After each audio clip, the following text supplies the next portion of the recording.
Enfin, je vais pouvoir vous parler de ce chronographe Hamilton intramatique. Je dis enfin parce que en fait, c'est un chronographe, ça fait un moment que je le vois passer, que ce soit sur les réseaux sociaux, que ce soit sur des poignets, etc., etc.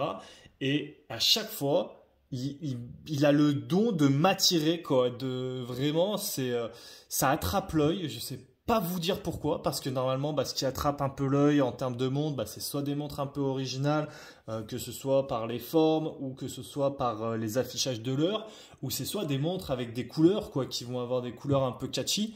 Ici, c'est un chronographe entre guillemets basique, quoi. C'est pas une complication qui est trop rare, et c'est une montre noir et blanc. Donc je vois pas pourquoi elle arrive autant à avoir un effet sur moi. Mais en tout cas, voilà, je suis content d'avoir pu le tester. Ça fait quoi? Ça fait 2 3 semaines que je le teste vraiment. Enfin, ça fait même un mois et demi que j'ai la montre, et ça fait, ouais, disons 2 3 semaines que je peux vraiment la porter très régulièrement. Donc, je commence à avoir un avis assez mûr sur la question, et je vais pouvoir vous en parler plus en détail aujourd'hui. Tout d'abord, c'est donc pour la référence, si jamais ça en intéresse certains, c'est la H384 16 711. Comme d'habitude, je vous mets le lien du site Hamilton en description si vous voulez acheter ou si vous voulez avoir plus d'informations. Pour le reste, c'est donc un chronographe hommage à une pièce de 1968. Donc c'est pour ça qu'il y a un style un peu néo-vintage, hein. Et en fait, c'est pour les amateurs de Hamilton, je pense que si je parle d'un chronographe de 1968, peut-être que vous aurez un peu la référence déjà en tête. Il y avait eu le chronographe A, qui était le chronographe dit Panda, et il y avait eu le chronographe B, qui était le Reverse Panda. D'ailleurs, Hamilton avait déjà fait une pièce hommage à ce chronographe de 68. C'était en 2017, si je ne dis pas de bêtises. Et il était très réussi. Il était en édition limitée à 1968 exemplaires, forcément comme l'année de production du chronographe A et B. Et j'avais pas plus que ça fouillé dessus, et je m'étais pas penché dessus parce que c'était un 42 mm, donc je le trouvais un petit peu trop gros pour moi. Celui-ci, il est en revanche en 40 mm de diamètre, donc je le trouve vachement mieux proportionné. Concernant, du coup, on va rester sur les dimensions. L'épaisseur, il fait 14,4 mm d'épaisseur. L'entrecorne fait, elle, 20 mm. Et le corne à corne fait 49. Alors le corne à corne, moi je trouve ça un petit peu dommage par contre, parce que c'est quand même gros, hein. Dès qu'on s'approche des 50, je trouve que c'est quand même pas mal. Donc là, vous voyez porté sur mon poignet de 17. Et il me semble quand même que le chronographe de 68 avait des cornes plus petites et mieux, plus compactes, on va dire. Donc, j'aurais bien aimé qu'il passe à 45, 40, même 46, 47, mais 49, ouais, quand on s'approche des 50, je trouve que ça commence à faire un peu limite, surtout sur du 40 de diamètre. Concernant la montre en question, vous allez voir tout de suite, il y a un sublime cadran avec le logo Hamilton à midi, la mention automatique à 18 h. Il y a les deux sous-cadrans, donc vous voyez le cadran de gauche qui est en fait la petite seconde classique, et il y a le cadran de droite qui va être lui la minute du chronographe. Chronographe qu'on va lancer ensemble, hein, c'est toujours plus sympa pour la vidéo. Tac. Donc le chronographe part, on continue un petit peu sur ce cadran. Donc mention automatique ici à 18 h avec le guichet de date un petit peu plus bas, toujours à 18 h. Alors le guichet de date, je ne sais pas ce que vous en pensez vous, mais c'est vrai que moi je trouve qu'il est un peu dommage de l'avoir laissé en blanc parce que, hop, le cadran est vraiment un petit peu couleur crème, et ce guichet avec le fond blanc, je trouve, ouais, j'aurais préféré l'avoir couleur crème, ça serait passé plus crème, j'ai envie de dire, dans le reste du cadran. Et je trouve ça un petit peu dommage. Bon, c'est un petit point qui m'a un peu déçu, mais c'est pas dramatique. Surtout que si vous regardez en fait les index là qui sont appliqués, en fait tous les index ont eux l'extrémité extérieure en Superluminova qui est, elle, blanche. Donc il y a quand même des rappels avec le blanc blanc et le blanc crème, disons. Donc bon, c'est voilà, je le précise, c'est un mal pour un bien. Les sous-cadrans du chronographe, d'ailleurs, il y a vraiment, alors ça va être dur de vous le montrer là, mais c'est des cercles concentriques, si comme ça, vous le voyez peut-être. Donc ça vient donner un peu de texture à la montre, c'est très sympa. Et pendant que je suis en train de faire cette vue, est-ce que vous voyez le cadran là, en périphérie, là où il y a le tachymètre? En fait, ce cadran n'est pas plat.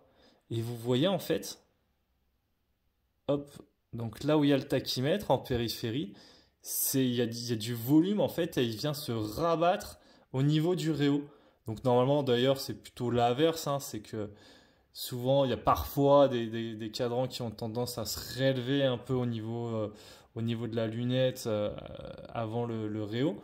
Et là en fait c'est l'inverse et ça vient vraiment donner une sensation en fait de profondeur au cadran qui est vraiment super chouette. Mais vraiment, j'ai rarement vu en fait des cadrans comme ça. Et là, je le trouve très bien réalisé, donc très élégant. Et voilà, du coup, bah, vous l'aurez compris, il y a donc un tachymètre avec l'échelle qui est en périphérie, qui est de couleur noire et qui vient vraiment encercler ce cadran et vraiment donner un style encore plus néo-vintage. Je trouve ça vraiment très très chouette. Vraiment, j'adore ce cadran. Il est tellement simple mais tellement efficace que voilà.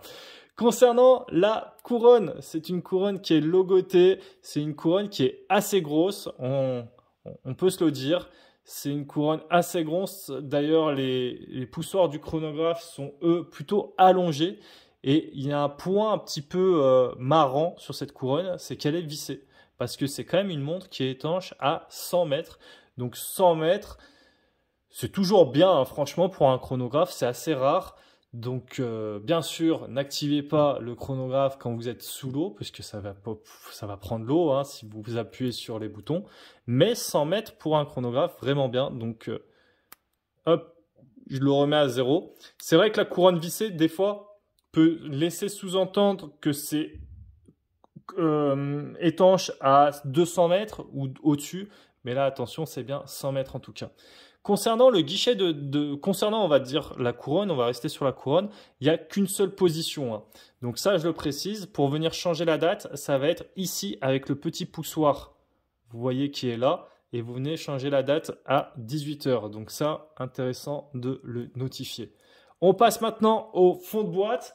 Donc le fond de boîte, vous voyez, il y a un effet visuel un peu avec le Hamilton tout le long. On retrouve les éternelles inscriptions avec le Swiss Made, les références, le Water Resistant, etc.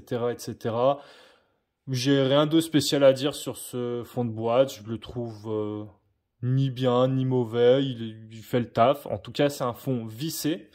Et on va passer au bracelet. Alors ça, le bracelet, c'est le point qui pêche un peu malheureusement. Si j'adore le devant et j'adore tout ce qui est sur le boîtier en fait, le bracelet, ça pêche un petit peu et je trouve que le cuir, franchement, il n'est pas d'une super bonne qualité.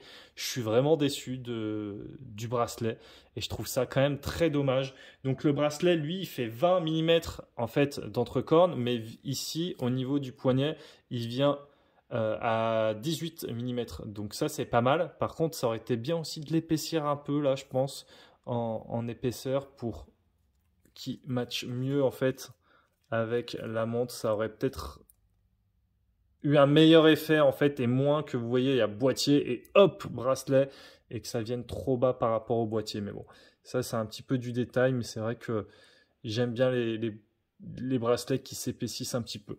Donc, bracelet, il est d'ailleurs en cuir j'ai pas envie de dire de bêtises, je crois que c'est en cuir de veau. Il faudrait que je vérifie, je suis désolé, j'ai un petit doute, mais je crois bien que c'est en cuir de veau. Et sinon, voilà, hein, l'épaisseur est peut-être légèrement grande également, mais après, c'est du chronographe Valjoux. C'est le chronographe d'ailleurs Valjoux 77-53 avec 60 heures de réserve de marche. Enfin, C'est un chronographe c'est un mouvement H31, mais vous l'aurez compris, c'est sur une base de Valjoux 7753. Et à chaque fois qu'il y a du Valjoux 7753, c'est vrai que les boîtiers sont un petit peu plus épais. Concernant le poids, hop, c'est une montre qui fait 92 grammes. Je pense qu'on va pouvoir passer à la lume, toujours intéressant. Et ensuite, nous aurons fini avec ce chronographe Hamilton intramatique qui, je trouve, est très sympa. Je rappelle que le lien est en description si vous voulez plus de détails ou l'acheter. Voilà, donc on voit que les index qui sont appliqués, il y a bien, comme je vous disais, à l'extrémité, des petits points de superluminova qui ressortent plutôt bien. Donc, c'est vrai que les aiguilles sont quand même fines et les points sont petits, donc la lisibilité est bonne, mais ça reste une petite lume, mais très suffisante en tout cas. Tac. Vous voyez d'ailleurs ces index là, ils sont quand même bien travaillés avec... Hop, j'ai du mal à vous le montrer. Vous voyez, ils sont vraiment fastés en deux. Et comme je vous le disais, c'est une montre très simple mais très efficace. Là, petit détail, on n'en a pas parlé, mais juste le fait de venir encadrer en fait le guichet date avec ce cadre noir, je trouve que tout de suite ça donne un effet visuel vachement plus efficace. Parfois, il y a des montres qui ne le font pas. Je trouve ça dommage quand il n'y a pas de contour autour du guichet date. Et, et voilà, dites-moi dans les commentaires ce que vous pensez de ce chronographe Hamilton qui est aux alentours des 2200 euros. Donc je trouve quand même vraiment bien positionné en termes de prix, surtout pour du Valjoux 7753 et pour ce superbe cadran, hein. Donc dites-moi ce que vous en pensez et je vous dis à la prochaine sur Montre ton calibre. Ciao!